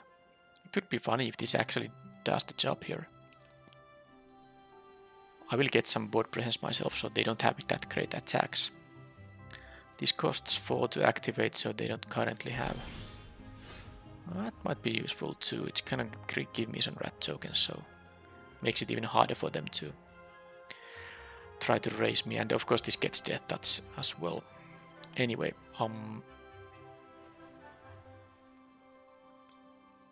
now just gonna attack with the negotiator here. They can either crack the food or use this. And if they use this, they actually would they would have to kind of just prevent this from dealing.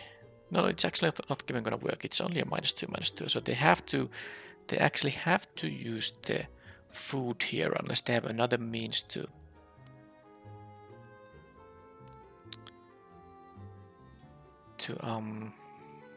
deal with this, because I was first thinking that if I attack with this, they can make it into a 1/1 and then eat it kind of for free, but they actually don't have the mana to do that. I mean, they would have to get the life too. But then again, if I attack with this, they double block with the Acolyte and the Neva here. I can trade with one of them. It's not good. I can't attack with the Acolyte of my own because of the Witch here. So I'm going to just do this and force them to crack their food token. And I get now more board presence in here. Can do this. This activation is 2 mana, so there's no reason to play this swamp now. So they can play this and get another food token, which makes them again go to 4. But now I have more creatures than they. Well, actually we have the same amount of ground creatures if they play this. Okay, that's a food token as well. Well, I mean, as long as they don't deal with the negotiator, I do like my chances quite a bit here. That's dealing with the tabby and nothing else, for sure.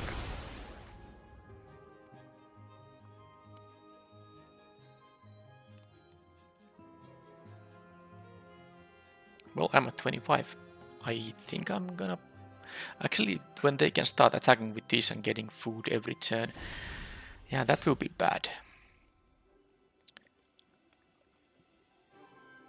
Now, if I attack with the... Yeah, I just can't attack with it because it only trades with the 2/2 here. It doesn't make any sense to attack with it.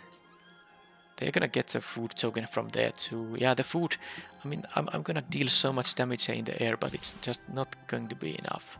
I need to find something else. Yeah. And the cottage here is gonna be a problem as well. What a game. I mean, I can of course still win this, but it's not clear that this high fair negotiator is going to be enough anymore. I might need to draw my 3/1 flyer with flash. That would do a good job. Okay, stab wound. So much of that. So much of that, and oh boy, oh boy. At least they can't attack with this because I have good blocks on it. I mean, they can get like 1 food there. I guess they still have to crack this or they will lose if they don't have any other means to deal with the negotiator.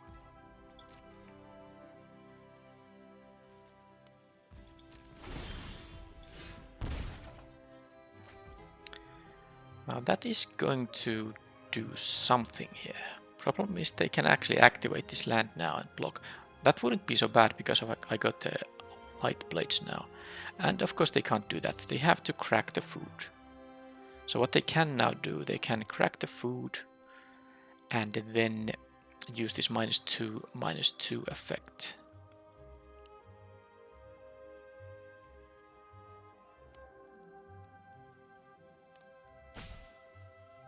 So I don't think I have a good attack here. I mean, attack with everything does not do it because they have exactly the mana to -2/-2 and do that thing. They get a wicked token next turn. I'm gonna just have to wait for a bit, I think.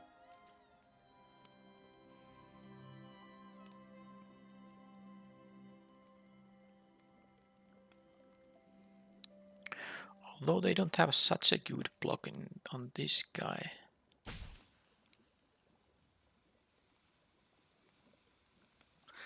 Ah, this is interesting. Actually, I'm gonna do this. I don't know if that is smart, but I feel like it's gonna be time to. Although that's actually so bad, because now they can start attacking with this guy. Ah, that was a mistake. I somehow just want to try to progress this, but because of the light blades, I can do something. It totally depends on how they block, and I guess that is the most sensible thing to do. And then, because I can of course kill the witch so that my acolyte survives. I'm not even sure if that's so good.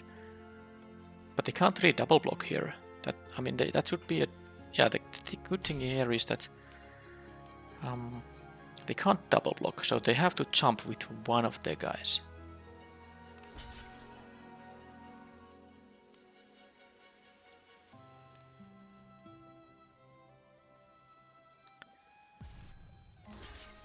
And now I think what they're gonna do is they're gonna use the -2/-2.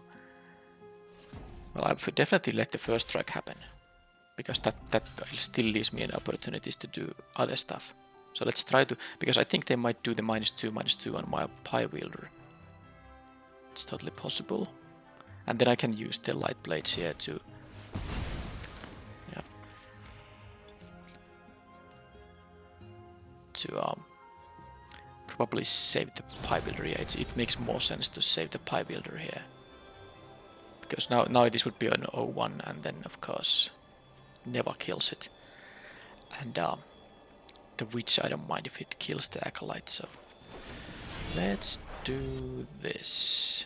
So now they will lose the acolyte of their own. I lose my acolyte, but I will save my Pie Wielder here still. They go down 3, and I can maybe double strike this at some point. Now this will be a 3-4 now, but I guess they don't really have an attack there. The Restless Cottage can attack now though, but then... Now this is no longer an adventure, so it's only a creature that ETBs with a food token.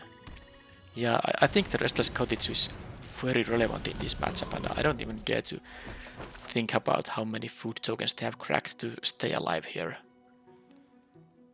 They won't be able to attack with the cottage now. And I don't think they can attack with the witch either. I guess if they feel a little bit... Well, it depends also on what they have in their hand. But I have some nice draws. But also I can just draw lands. And I don't think I win if I draw lands. Because the cottage is the problem. They can get too many food. And of course I'm losing 2 life from the stab wound as well. Okay, so the white splash is for the acolyte and the Neva, okay.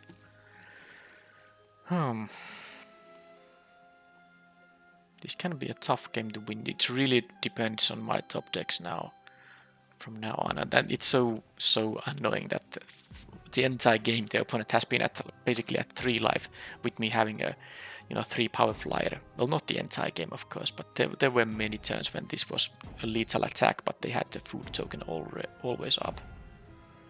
So let's see if they attack with the witch now. It's a bit risky attack, but they might have some more interaction in their hand. So they just wanna finish the game, which makes total sense, of course.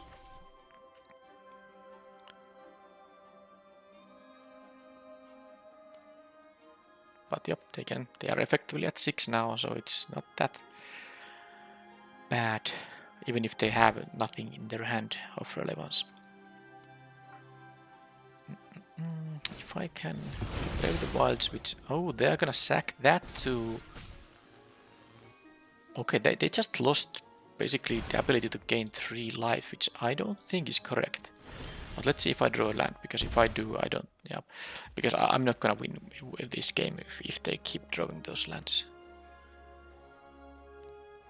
But now the only way for them to get life is to attack with the cottage, and I can double block it and only lose one of my guys.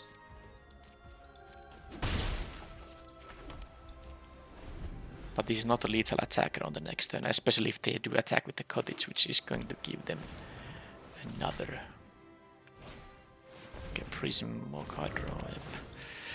Oh yeah, without the cottage, I'd like my chances. Of course, they can't attack with everything because I don't have to block all the guys right now, and I have, of course, other things that can attack than the negotiator. Okay, that has vigilance now. That is super annoying. But what is good now is that they don't have the cottage attack. I mean, I think they would need to make. Do they not understand they can get food from it? Sucking the food for the Brave the Wilds was also that. I mean, all I need to draw now is anything that gives me a token, a roll token here, because it will deal 2, and they don't have any. This is like the first turn in ages that they don't have a food token. Okay, so of course I do need to make some blocks here. I take 10 to go down to 6. I need to have a good top deck now. Let's deal with this guy, I suppose, because he needs 2 blockers. I'm not gonna jump here. I could trade with these and jump here, but I don't think that's very wise. So let's make it like this. Yeah, so they have exactly 1 life enough here. Okay, they kill the 3/3, which is fine. I can crack these to gain some life, but I might get some bargain here, of course. Please not a land. That is going to do it. Alright. Not even gonna bother with the adventure here. Yeah, they took a big risk there by, you know, losing their food. All they needed to have is to have food available to make sure this doesn't kill them. Okay then. Do I wanna sideboard my 8 mana thing? I'm not sure if that's gonna be so good here. I mean, it might, but I don't really feel like they might have a very fast start. And then I have this 8 mana card stranded in my hand. The break the spell is going to be decent here because it can deal with the witch's vanity. I guess this is going to get value anyway, but maybe most importantly, it can kill a stab wound that they play on something on my guy that doesn't have. I mean, that has more than 2 toughness. So I do think I like to break the spell here, and I do think the Tabby is the least impactful card in here. The Wicked Visitor also not so great, but I don't think I'm gonna play the Cavalry here. Maybe if it goes to game 3, I might wanna try to have some fun with it. But I'm really happy I won that first game. I think the opponent could have played it in a way that makes them not lose.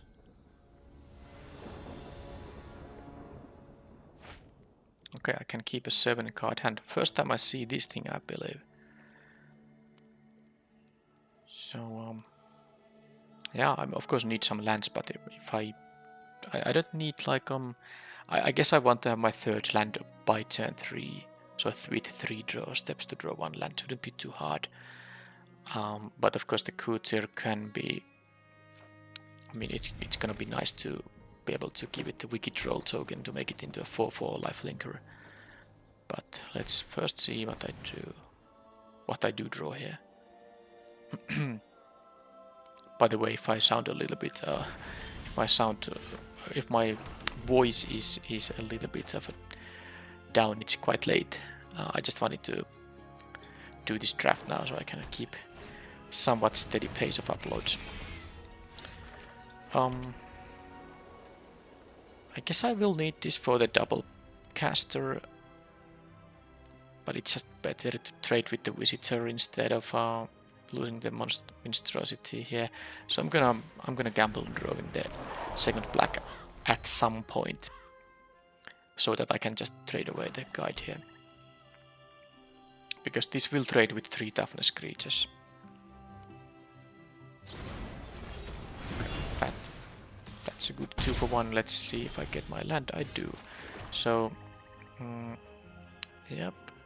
play this card here. Now if I'm lucky I can draw yet another untapped land. I guess I have one Evolving Wilds in the deck, but an untapped land, and well, if they play a spell now, they're down to 3, them discarding 2 is...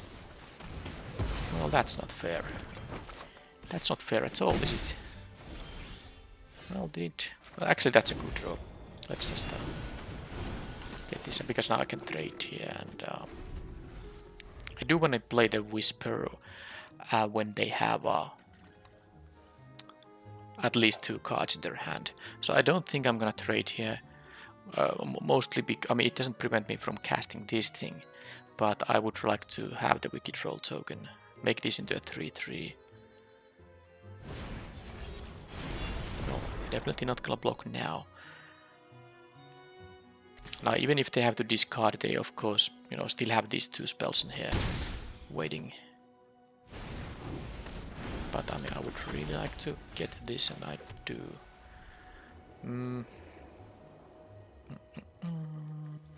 Yep. They discard, I get the token, and I'm not going to win the race here, so I'm gonna leave this to block the Visitor.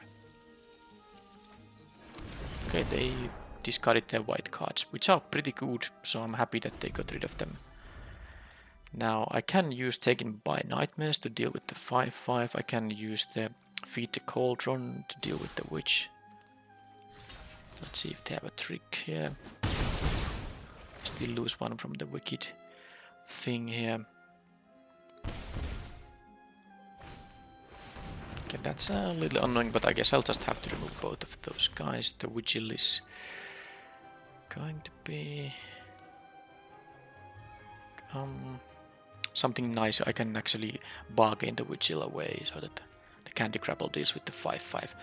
Now what am I gonna do here is, I mean, if I let them untap with this guy, they might crack those to make me lose 4. But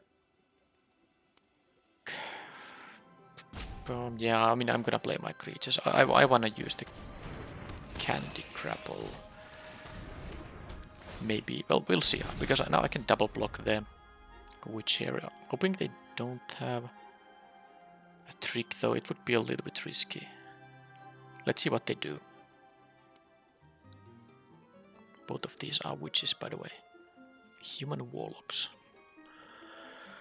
Now my hand is definitely decent here. Okay, so they're gonna go with the plan that involves me just losing 4 life here. Okay. I mean, I'm actually fine with that. I'm going to make them decide on that right now.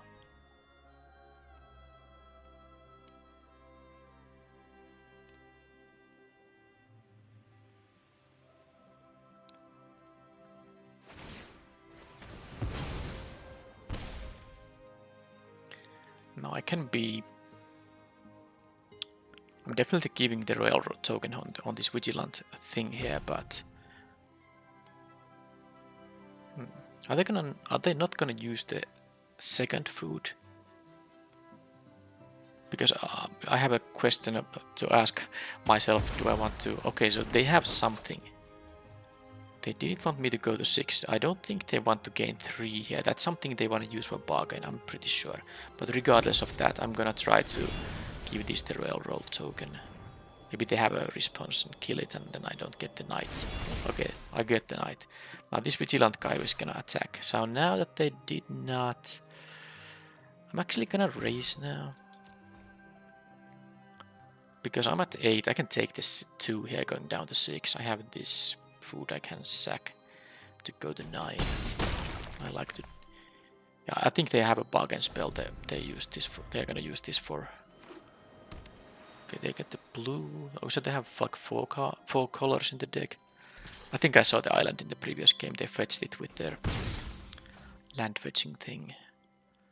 So just play the 5/5 so I can kill it, get some scries. I'm gonna actually... Oh, that's the reason they... Yeah, that's actually making me lose. Wait a minute, I was supposed to actually do that, you know, in my upkeep before drawing, because I wanted to scry before a drawing, because I really wanted to draw a land here, but I suppose a land wouldn't have done much.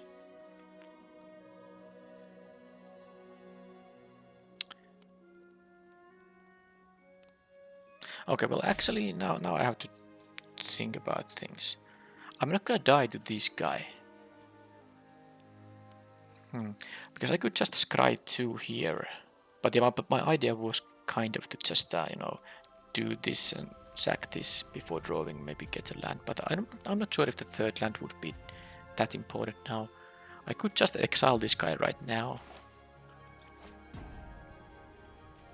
And I can still deal with this thing later on. But I could also be playing a little bit safer and use the candy grabble now and then eat the food token. I think that might be better. Now they are tapped out, also the -5 is going to be gonna work. It's gonna work.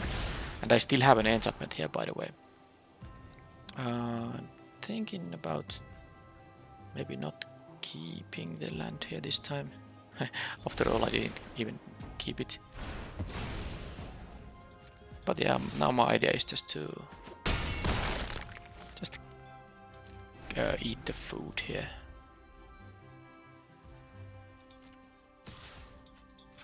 Hopefully they don't have like a big pump spell here. Nope. But I could leave the Minstrosity to block so that I can actually then double block the 2-3 here, of course, but...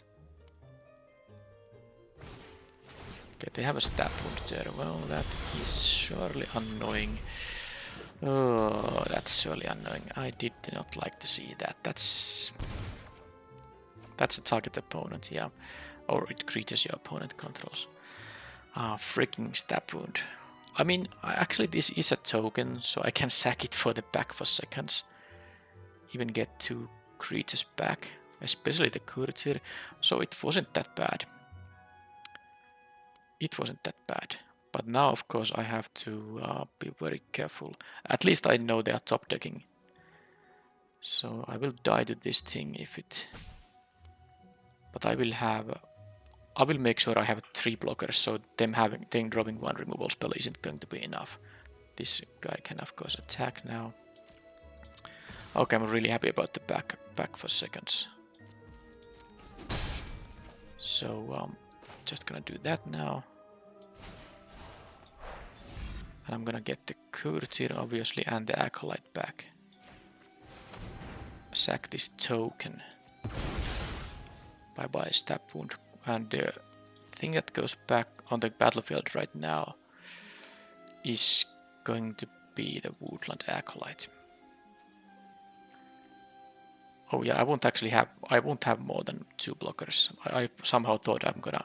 Actually, I can have maybe another one if I get the Acolyte and draw a land. Okay, so this goes to the battlefield, because then I can play the Shepherd here. Okay, so if they draw a removal spell, I will lose. That's how it goes. Well, they had to do that, because given my hand, I was winning this game otherwise. But I had a little bit... Well, of course I didn't know they're gonna have the exact stab wound in there, but I knew they have it in their deck. But now this was the game where I could have been a little bit... I mean, maybe not attack with the Minstrosity at some earlier point, and then, you know, not go to such a low life total. Because now I lost... Yeah, I lost to a top deck, which is Vanity, but I could have played in a way that, you know, makes me not lose to that. It's a shame because my hand was gonna be quite good there now. Oh well. Oh well, oh well. I don't think the cavalry is going to be so good. I saw enough removal from them maybe that I won't be having that many creatures. And I won't be going to 8 mana with any kind of reliable... I mean, this is not the kind of matchup that goes that late. So, okay, I'm gonna just have the same build. I guess in game 1 the opponent could have prevented their loss. And in game 2 I could have prevented my loss, so it's even in that regard. Let's hope to have a good 7 card hand. Well, it's a risky one, but I have these 3 spells I can play, and if the Minstrosity, I mean the guide here survives, I can also... I'm gonna play this first because I kind of hope to just draw a land, so I can at least... I mean, even if it is a swamp, I can play the guide and use the knight here, so...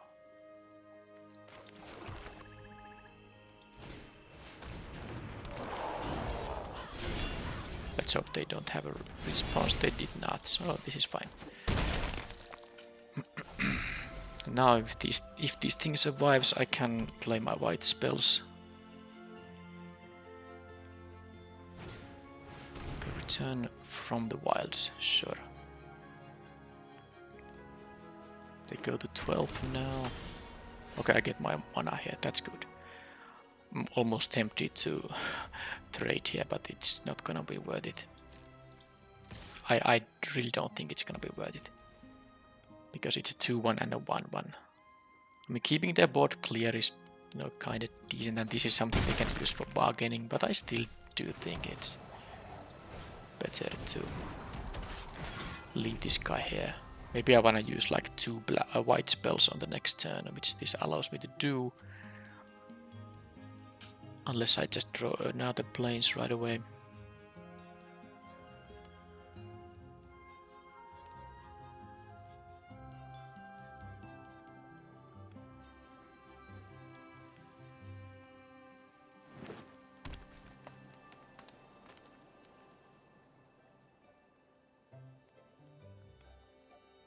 This has ward 1, so...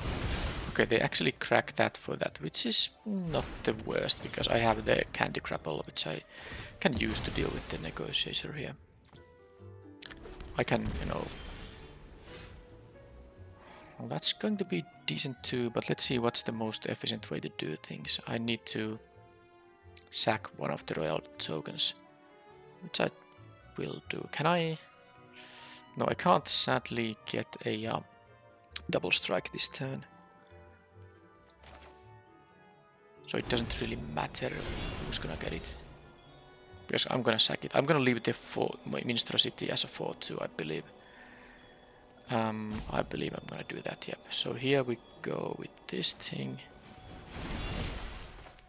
And I'm gonna bargain this, kill this, sack this, attack for still a fair bit of damage.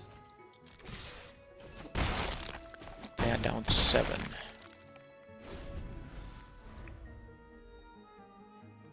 And I can play a bunch of, you know, creatures on the battlefield, and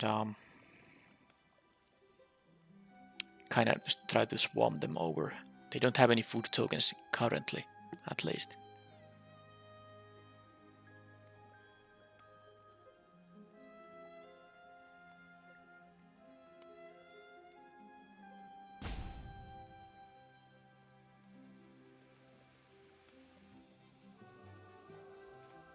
This gives a wicked troll token, making them lose a life. If I give it in here, it's gonna be a 3 power first striker. Brave the Wild's getting just a land. Okay, so they need a white producing land now, sure. And they're gonna have the 2-2. That's gonna bring this guy back, I guess. Or bounce that guy, sure. So they can play yet another thing there. Okay. Not a fan of this development here at all. Yeah, this 6-5 is gonna be annoying. I really don't like that they had this turn. Bounce and play the creature. Because I have a little bit of a...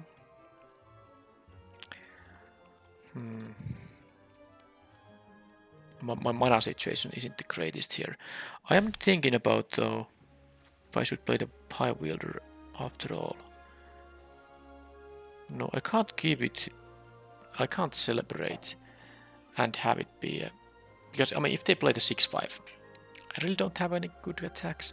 I'm gonna attack this turn, I'm just thinking what I'm gonna do post-combat if I play the knight here. Well, let's see. I mean, I would be surprised if they block something else than the monstrosity here. So they are going to 5 now. The mana efficient play is to play the Besotted Knight. This as a double striker isn't gonna happen. I mean, it's gonna happen if I play the Vigil, but the thing is that if it's a 2-power double striker, it's not helping against the Gatekeeper. And of course, they can play just something else. I'm gonna play one of these Besotted Knights now. That's the most mana efficient play available to me right now. Now, I hope they don't find more food tokens. They easily could, though. Now they're playing. Oh, I guess they have fixing. Oh, hatching plus. Oh, do they have like a nut draw here? Because if they can draw 3 cards now and still affect. Oh man, oh jeez, that's. I guess that's game over. They had another one of those. And they drew 3 cards, gained 3 life, have this blocker. That's game over. I mean, how can I come back? Now I would need my 8 drop here. I have no attacks now. I mean, I have used some of my removal. Well, maybe like 1, but it doesn't matter actually. Okay, so I actually think I can't win here anymore. That was just too much, them gaining the life as well. They have gained 6 life in this game. It's so annoying. My deck is really not good against decks that gain life. Well, I'm have to do something. I don't think the knight is gonna achieve much, so I'll just play these things and yeah, because they're gonna, I mean, with the draw 3 there, I mean, they are not running out of gas. If they just had the negotiator with, you know, eat like a prophetic prism, they would be now down to 3 cards in hand and still this guy in exile. But now they have 6 cards in their hand. I didn't even see the hatching plans from them. Double fair negotiator. Okay. Well, I mean, it's not impossible for me to win, but it's really unlikely now because, again, this is the same situation I had earlier in some matchup that they're just gonna overwhelm me.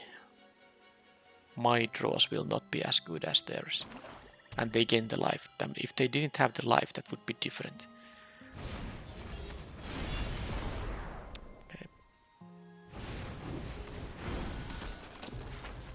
Yeah, they're gonna double spell on so many turns in a row now. Or even triple spell. That's, you know, another 3 life. So that's again, that's like... How much life they are able to gain now? 9 basically. They have already gained 6 and they will gain 3 more very soon. Yeah, the problem is that I can't do any attacks with my team. I mean, they are not good attacks because... I could force some damage, but it's not gonna help because they have so much life. Because, you know, I could make this into a 3-3 attack with everything. They eat a 3-3 and maybe eat the 2-1. I'm not even sure if that would be good if they had fewer life points. Well, I think I have to make them discard now that they still have cards in hand. With the amount of mana they have, they can empty their hand very easily, so... I suppose it barely matters what I do here, but let's do something.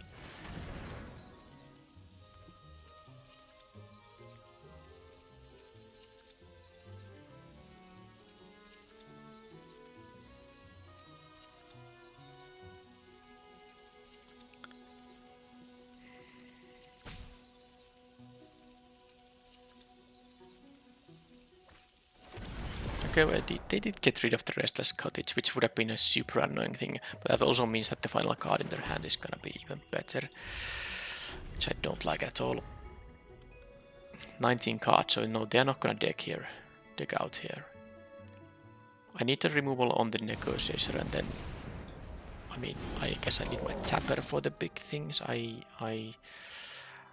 need to deal 11 damage to them. I'm sure the Prophetic Prism wasn't the card they kept instead of the Restless Cottage, so... Yeah, that thing has a reach, by the way. Not that it helps really here. Why did I draw this the moment I had used my wicked token here? Okay. Guess I need to scry, so I'm gonna play the 3-mana card. Attacking with everything, no, it's not good. Yeah, the life gain is gonna mess things up. If they didn't gain 6 earlier and have this food token, it would be so different. But that's something I've been saying all the time here. Yeah, I mean, they have like these 6 drops and all this, so they have a rather clumsy deck, and 5 drops, multiple 6 drops. I guess the bounce spell just does stuff before being at 6, but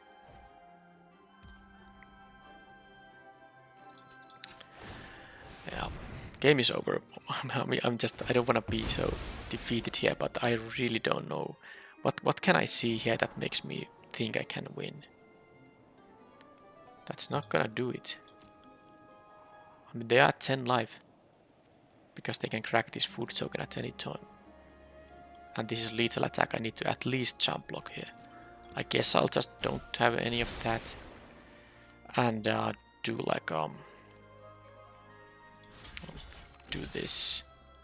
I don't know if this is even the winning way to go here. They can still play the second 6-5 here because they have the prism, giving them the blue mana.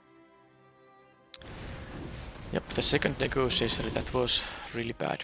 Okay, game is now officially over. Well, I guess I can jump block, but that's not... I mean, I can't draw anything that helps me win after that. Wow. Well, the turn when they played the hatching plans and the second, this thing is... That was such a brutal turn because I really liked my chances. At least a little bit at that point. But oh well. Can't go 3-0 every time. It's still a 2-1, and it was an exciting match 3. It's not like any bum rare came and suddenly won the game. This deck was a little bit on the weak side, maybe, so getting 2 wins is maybe the kind of the proper amount of victories. But I think the match 3, game 2, yeah, that was definitely something I could have played in a different way and end up winning it. Not attack with the monstrosity that often. Well, you can always kind of think that way when you end up losing, but maybe I would have been able to win the game just because I was aggressive with the monstrosity, so you don't know. Anyway, that was a rather long video. Thank you for watching, and I will see you in the next draft. Bye bye.